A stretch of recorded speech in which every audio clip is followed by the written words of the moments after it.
الستايل دي هنبقى بلاش محرجه شويه. خلاص، لبست. لكن كسبت اغنى رجل في العالم في ماتش سكواش. الخروج من مجال لمجال ده ما بيبقاش صعب. سيستم ستراكشر للاوتيل ولا سيستم تشغيلي للاوتيل؟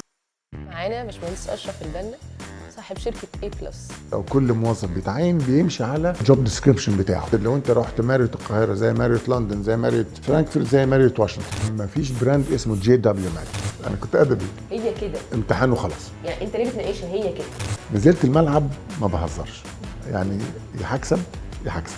التالنت لوحدها ما بالظبط ما كده. توصلش. بالظبط. يقعد في الانترفيو وهو مش عارف هو جاي يقول ايه. باظت الخطه بتاعت الوالده. النهارده معانا باشمهندس محمد حافظ هيكلمنا عن النجاح في المجال دوت. بحب المجال ده وبحب المهنه دي. مكتب حافظ كونسلتنت بيستقبل فريش جرادويتس. بنحاول نحسن نعمل جوده في حياه الناس في كل مكان. ايه المشروع اللي يعتبر نقله؟ بنبعد عن فكره النموذج التكراري مثلا. اشتغلته عملي قبل تعليمي. البدايه كانت الوالد. من اقوى واكبر قصص النجاحات في عالم الهندسه. طب نصيحه للعميل بقى.